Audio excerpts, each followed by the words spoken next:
What do we do here, Dean? We open cans of wine and talk about them. Exactly.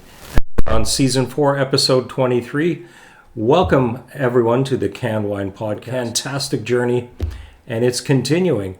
We're crossing the Rhine back to France.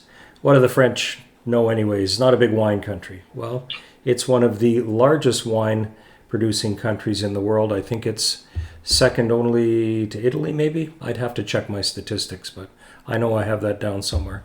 You know, you got the big three. There's France, Italy.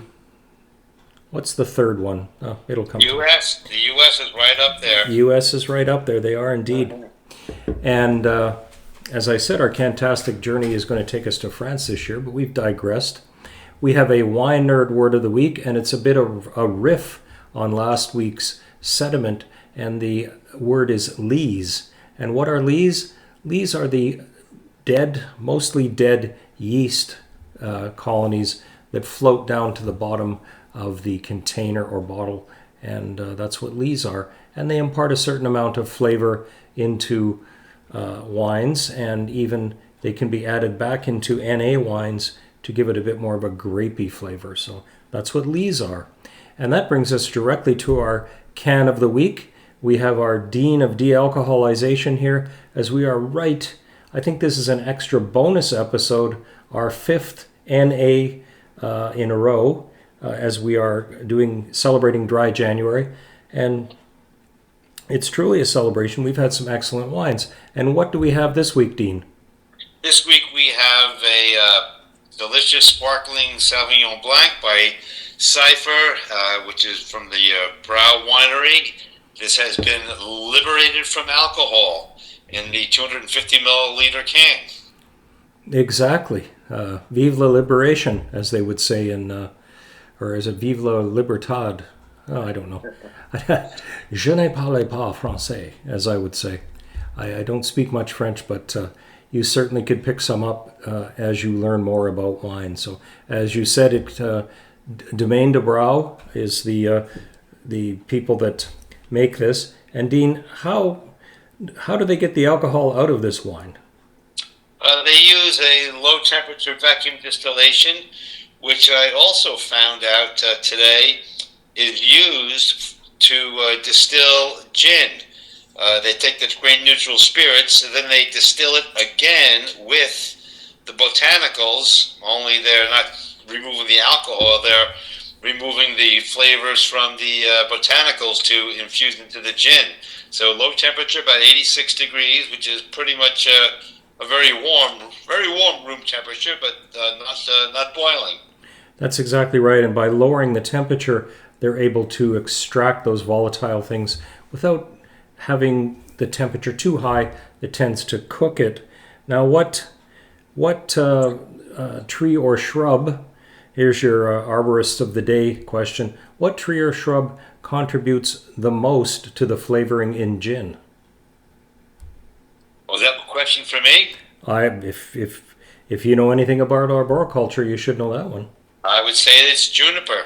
Exactly. Juniper berries are the botanical that gives it that a distinctive flavoring. And if you go out to your juniper in front of your house, pick off one of those little, I guess they're sort of a dark, hard berry and squeeze it, you'll smell the real flavor of gin. That's where it comes from. So that's kind of a strange thing for us to talk about on a wine podcast, but botanicals do have a lot to do with wines and flavors. This does have some natural flavor. It also has grape must in there to help recover some of that flavor. So where does one find a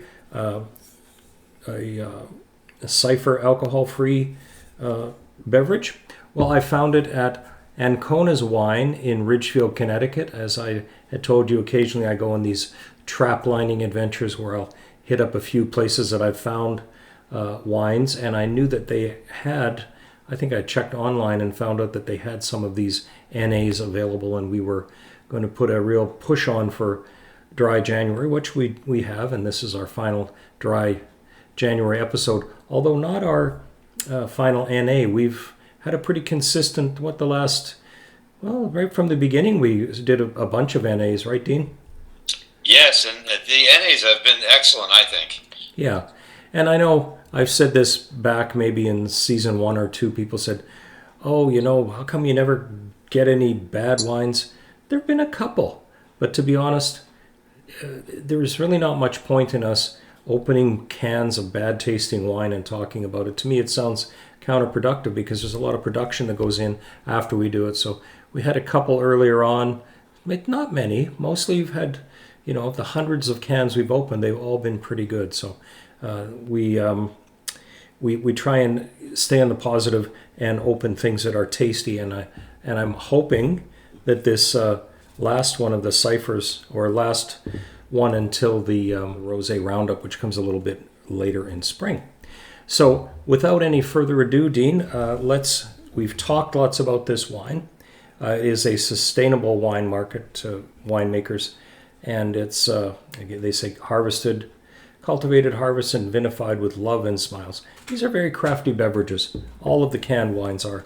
There's a lot more to it than just throwing some juniper berries into some grain alcohol. So without any further ado, Dean, are you ready to open this can of wine? I can't wait. All right, let's do it.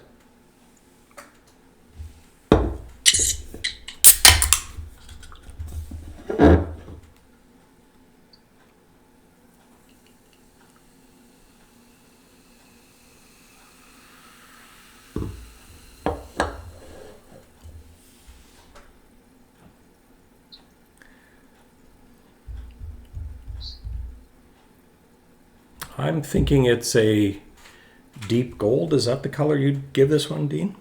I'm surprised at the color. I expected very, very light, being a sparkling, but it is a medium to deep gold. Yeah, beautiful. Yeah. And it's also, we didn't mention that it's a 100% Sauvignon Blanc grapes. There's a few other little things added in there, but yeah, it's nicely colored. Only 3 grams of sugar or so. It should be pretty dry. Pretty dry. I am smelling some citrus and some fruity, very fruity overtones.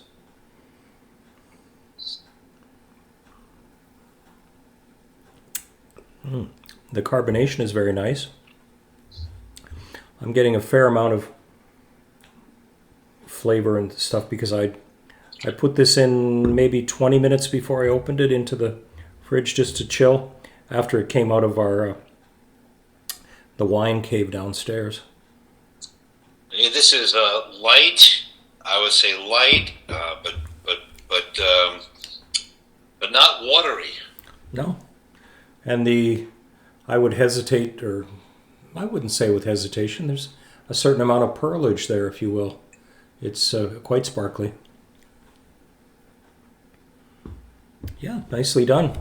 The people at Domaine Dubrau have really done a nice job with this one, and they're the importer, and the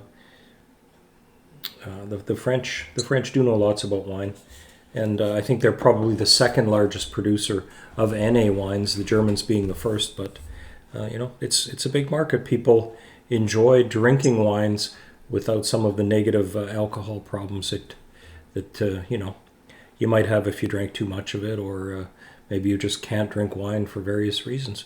Maybe you're embracing an NA lifestyle. So it's a rising tide. The NA market is a rising tide, and I'll drink to that. People are embracing it, and they enjoy a fine wine without with still being able to drive home and clear-headed. I would say very dry, very crisp too. Mm-hmm. And there may be other natural flavors, and it is pasteurized. As you take the alcohol out, alcohol does have a preservative effect on these things, so they do have to do things like pasteurize it, maybe put some sulfite in there, and those sorts of things. But I definitely think you could pair this with something fairly light, grilled shrimp, or what are you thinking, Dean? Well, they've got a very nice sheet on the website there, and it has some great creative pairings. One of them is scalloped carpaccio and that sounds great. Or edamame hummus, or octopus salad with purple artichokes. Never had any of those, but I sure like to try. Yeah, octopus salad sounds something you could enjoy in a garden in the shade. I'm liking that. Well, that's really good. Very good.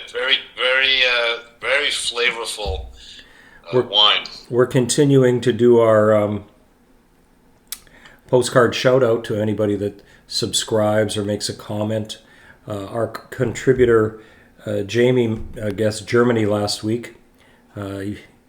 He had a bit of a leg up. He was listening to the episode early on and answered it. But if you put an answer up on Instagram or on YouTube, where the entire episode will be, to our head scratcher, that qualifies you for a great postcard. Now, to our friends out in Port Protection, we've got this postcard for you guys. It's not a dead otter. This is a live otter. It looks like he's got an oyster and is snacking on it. So I know you had an episode with a dead otter there. Well, here's a live otter on a postcard from the Alaska Maritime National Wildlife Refuge, which is in the Aleutian Islands episode. Now, they have to eat 20% of their weight in food each day, which, causes some problems with some of the fisheries. But it's a nice postcard. Like us, join us, subscribe, pass us around to your friends. We're here we're a little bit past the middle of the season here, episode 24. And we're enjoying this. I really like this one. How are you doing there, Dean? I'm just sipping it slowly, enjoying the a little bit of flower I get there. It says verbena, but definitely getting a little flowery notes there. Yeah, Delicious, very good. And the citrus is fairly strong too. I mean, I like Sauvignon Blanc. It's a great grape. Very well done. Yeah, and Jamie, who answered that, there's a postcard on the way to you, right from New York, where we are. And Dean is down in Virginia, Lynchburg, Virginia. Not the Lynchburg famous for Jack Daniels, but the other one. And all of us, I know I think we got 16 inches of snow here. It was quite ridiculous. And now we're suffering with weather not quite as cold as Winnipeg, but it's darn cold. It's cracking cold down here. How are you doing down there? It's cold down here. We're expecting another few inches tomorrow. We ended up with a crusty 4 inches of snow that you literally have to chop with an axe or a spade or something more powerful than a locomotive. And our contributor Kenny up in Winnipeg is suffering through, they had minus 50 the other day. Granted, that was with the wind chill, but the actual temperature was minus 40. Minus 40 has the unpleasant coincidence, or unpleasant, I guess it's a coincidence. It's where Fahrenheit and Celsius come together. You know how one is this and one is that. Well, at minus 40, they both scales match up, and it's so cold. I mean, I've worked outside at that temperature, and literally aluminum handles on chainsaws would just break off in your hand like a broken glass, just like that. It was crazy. And the other thing that would happen is we were using propane, and the propane wouldn't flow at that temperature. It just remained a liquid. You'd turn on your torch and nothing would come out. Wow. Diesel fuel, I think the best description of that at minus 40 is a pancake syrup, cold pancake syrup. It just drips out like this. You're like, well, we're not going to be using that for very much. So thankfully we're in Celsius. I think we had minus 18 the other day, which is still pretty cold. So that's unfortunate. And as we wrap up and end up, again, Dean, we'd like to shout out to you for being such a great cheerleader and knowing so much about all of these NA beverages. We always enjoy getting together with you. Thanks again for contributing to this and helping to promote the alcohol-free lifestyle. Always a great time, Brad. Yeah, it is. And Jamie and his partner May, I hope you have good luck. They're out elk hunting right now on the, let me see, that's the Turtle Mountains, on the back side of the Turtle Mountains. So this time of year they like to go out and hunt some elk, which, yeah, this would be really good with an elk burger. I quite like those. The day I went and was hunting and trapping for these in Ridgefield, I went to a restaurant and had an elk burger with blue cheese, and it was excellent. I would like to have one right now, as a matter of fact. Mm-hmm. Except it's 9 o'clock at night. There is that. I don't eat burgers at 9 o'clock at night ever right now. That would make for unusual dreams. And we are a little bit late. We had a winter concert that I had to attend, and the orchestra portion was very good. The band portion was interesting, and the choral bit was a lot of fun. You know, the kids at the school really put it all out there. So here's to musical education. That's very important as well. So now our head scratcher. We always like to end with a head scratcher. I could say what percentage of its body weight must a sea otter eat every day just to maintain to stay alive as a percentage. I think I mentioned that earlier. That's your one question, which could be a huge bonus. But we are the Can Wine Podcast, so I am going to steer us a little bit in that direction and say what grape constitutes 100% of the grapes in this delicious wine. So we also said that earlier. So you have two choices. You can either go talking about otters, or you can go Can Wine Podcast and give us the type of grape. So what will they choose? We just don't know. We just don't know. Anyways, in closing, thank you for tuning into the Can Wine Podcast, where we open cans of wine and talk about it. And hopefully you've learned a little bit about some of the NA production stuff and would consider some of those. And just because it comes in a can, you should still always drink responsibly, and maybe NA might be a responsible choice for you. The Canned Wine Podcast is a Center Stage production, all rights reserved.